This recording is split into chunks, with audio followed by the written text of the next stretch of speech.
Hello, rich ones. Welcome to our space. My name is Christine Ishampepe, the Money Mechanic, and I help you fix your finances. I am on a mission to equip Africa's younger population with adequate financial literacy, advice, and strategy so they can journey to financial freedom and live life purposefully on their own terms and to the fullest, because money is no more a barrier. I want you to live your best life. The Hot Money Talks podcast is a series of honest, open, and transparent money conversations that will guide you on your journey to financial freedom. Here on the podcast, we believe 100% that financial freedom is possible with the right set of knowledge, the right amount of time, and the right circle of people. Today on the podcast, I will be sharing with us some of my most outstanding money lessons from the year 2023. Now, some of these lessons are not exactly very new lessons, to me, and they may not be very new to you as well.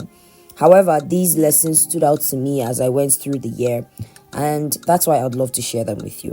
So I'll get right to it. The very first lesson for me, from this year is to save before spending.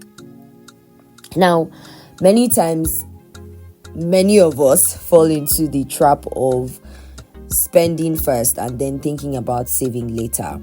And what usually happens is that when we make the decision to spend first before we save, we hardly end up saving, to be honest, because we all know, like I would always say, problem no dey finish, right? And because problem no dey finish, there would always be use for the money.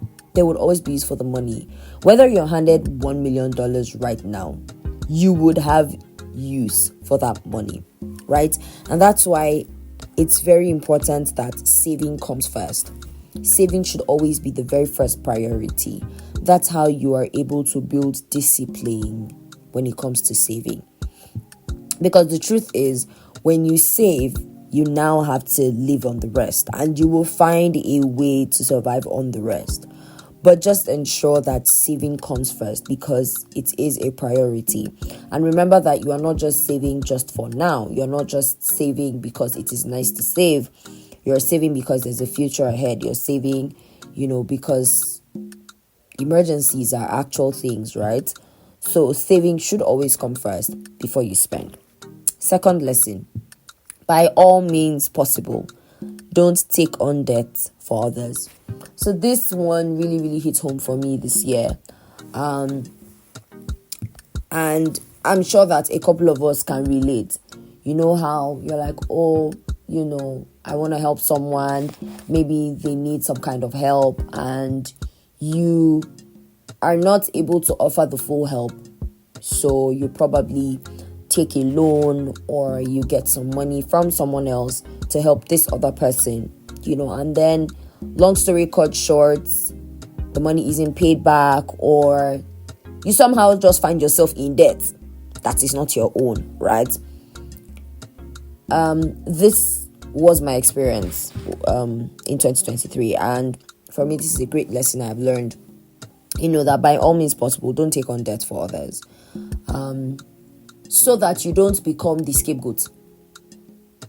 And this could really, really hamper your finances in a very, very bad way. In the sense that what you didn't plan for, you now have to take responsibility for. Now, this is not to say that, we don't give room for, again, emergencies and unforeseen circumstances, right? But if there are things you can avoid, right? That is why wisdom is profitable to direct, right? As the Bible says, if there are things you can avoid them. And this is one of those things. The third lesson that stood out to me this year is have multiple sources of income. Now, this is not just a 2023 lesson. This is a life lesson for me personally. I don't believe in the idea of having just one source of income. Because that source of income might not be stable, all year round. that source of income can also be pulled from beneath you at any point in time. So for example, and this is no shade to those who are 9-to-5ers, right? But take for example, you have a 9-to-5 and that's literally all you do for a living. That's your only source of income. You do know that you can wake up one day and your employer is just going to be like, you know what? Sorry, we're laying you off. And that's it, right? And there's really nothing you can do. And then you go back to zero level. Having multiple sources of income is a form of security, right? Because what it's allowing you do is that you are earning from more than one place. And that is wisdom, to be honest. That is wisdom, honestly. It's a comfort to be able to know that, oh, I have money coming in from this, I have money coming in from that. I'm able to plan, and then I'm not relying on one thing. So if one source of income, is facing a challenge, my life does not shut down. And I'd like to give an analogy here, that I always give when I'm teaching. So imagine your life as a table, right? Imagine your life as a table. Now, there are two tables. One table has 4 legs and one table has just one leg, coming down from the middle of the table. Now, imagine the legs of the table as your sources of income, right? Now, let's look at table 1, right? So table 1 has only one source of income. Now imagine that one source of income is cut off. It means that the table will collapse, right? However, let's look at the second table with 4 legs. If one leg is cut down, yes, it might look like it is a little slightly bent, right? But it will still be standing in some way. Now my question to you is, if your source of income is cut off, right, will your life entirely crash? Right? Or would you still be able to stand? This is something to think on. All right, on to the next lesson. Now, when it comes to investing, don't put all your eggs in one basket. When it comes to investing, don't put all your eggs in one basket. This is very important because you cannot have a singular mindset towards investing, in the sense that you cannot just invest only in one thing. Remember that investing already is a risk on its own, right? Except it's a more calculated risk, because with an investment, there is a plan, right? You think through an investment, there's a plan basically, right? And that's why investing is not betting. That's why betting is not investment, because betting is based on luck, right? And chance. And that is a conversation for another day. However, when it comes to investing, it's a calculated risk. However, that word risk is still there. There's still some risk involved, right? And of course, investments too have their different level of risks. You have high risk investments, you have medium risk investments, you have low risk investments. Just like you as a person, also, you also have your risk profile, right? So your tolerance for risk, right? Now, because of this, it is wise that you spread your investments across different investment vehicles. So as much as is possible, spread your money across. You don't just have even low risk, high risk, and medium risk investments. You also have long-term and short-term investments, right? There are investments that will take longer, to bring returns. Some don't take as much time. The important thing is that when investing, spread your investments across. Don't put all your eggs in one basket. The next lesson is financial literacy is key to financial growth. You cannot grow financially if you are not growing in your knowledge. You cannot grow financially if you are not growing in your knowledge. It's very important that you spend time actually learning about your money.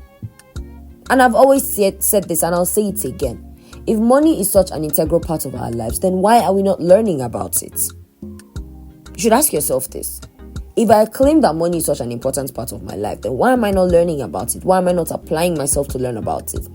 And there are different ways that you can learn about money. Financial literacy can be acquired in different ways. It's not just reading books. Because when you talk about learning and increasing knowledge, people start to think about the fact that they're saying, go and start reading 500-page books. There are different ways through which you can learn financial literacy. Listening to this podcast is one way already. Watching educative videos, reading articles, of course, reading books, following finance professionals, finance experts, finance coaches like the Money Mechanic. You learn about your finances. You increase your knowledge. Attending events where finance is the focus, you increase your knowledge. Having money conversations, finding yourselves in, a community where, the people in that community are intentionally learning about their finances. That is another way to increase your knowledge about your money. And you will see automatically, because your knowledge is increasing, you will experience financial growth. And speaking of being part of a money community, I will be coaching 50 people very closely in the year 2024, and they will be part of my Moneyfest community. This Moneyfest community will have me coaching these 50 people for the entirety of 2024. And it will be an exciting time because we're going to be learning about our money. We're going to be, having monthly webinars. You're going to be in a healthy money community. We're going to be doing things like saving challenges. I'll be your accountability partner, and you will experience financial growth all round. You can subscribe by either paying a one-time annual fee of 35,000 naira, or you can pay a quarterly fee of 10,000 naira, or a monthly fee of 5,000 naira. I encourage you that if you're looking for a money coach for 2024, or you're looking for a community to be a part of, to encourage your finances to grow, then you shouldn't miss out on being part of the Moneyfest community. All right, moving on. The next lesson from 2023 is have an emergency fund. Have an emergency fund. I cannot even stress this enough. Now, let's just quickly define what an emergency fund is. An emergency fund is basically 3 to 6 months of your living expenses saved up, right? And the intention is that this money is supposed to be your cushion, your fallback plan in times of emergencies, right? Now, the whole idea is that if you lose your primary source of income now, can you still, take care of yourself, maintain your lifestyle for at least 3 to 6 months before you bounce back? That is the idea of an emergency fund. And also, of course, when emergencies happen, can you just dip into that fund and handle the emergency without running helter-skelter, without having to get into debt because you want to solve your emergency? So having an emergency fund is vital. Like, it is a life skill. It is part of your survival kit as a human being, right? Having an emergency fund is critical. And I am stressing this because I saw how my emergency fund came through for me this year. Like, I found myself in unfortunate cases of emergencies, right? And I was very, very calm. Why? I had an emergency fund. So it's not like the emergency did not happen, or I was not bothered, though, but I handled it from a much calmer, would I say, perspective, because I had an emergency fund. Let me give a brief story. So I remember sometime during this year, I went for a training, and we were done from the training that day, and I needed to reverse my car and leave. And somehow, you know how these things happen. Somehow, while I was reversing, I hit the back of someone's car, and the guy's rear lights got cracked. Actually, got cracked. And it was something that could have been, will I say, patched, if I may put it that way. But he wanted a brand new rear light. Like, he wanted a brand new red light. And long story cut short was, I bought him a brand new rear light, and everybody moved on, right? But something happened when we got to the mechanic's shop. I took him to my mechanic, and then, they fixed a new rear light and all of that. And one elderly man, when I was leaving, just calls me, and he's like, madam, I like how calm you were, like you handled everything so calmly, and everything, no hassle and all of that. And he was just commending me because when everything happened, I think within the hour, everything was sorted. And when he said that to me, it hit me that the reason I was so calm and I was not freaking out was because I had an emergency fund to fall back on. And that was truly, truly a lesson on the importance of having an emergency fund. All right, next lesson. Be careful not to drastically increase your lifestyle simply because income has increased. This is what we call lifestyle inflation, right? Lifestyle inflation is the idea that because my income has increased, my lifestyle should also increase, basically. So, let's say, for example, I'm trying to think about a very relatable example. So, you used to wear thrift clothes and you used to look really nice on thrift clothes. You used to wear A-grade thrift clothes, also known as gonjo. And, or secondhand clothes, whichever it is called, wherever you are. You used to wear thrift clothes. And then all of a sudden, because you had a raise in your salary, you ditch wearing thrift clothes and then you start going to the boutique. And then 100% of your wardrobe now becomes clothes from the boutique. Now, I'd like to give a disclaimer. I am not saying that, if income increases, of course, you shouldn't start to wear, new stuff.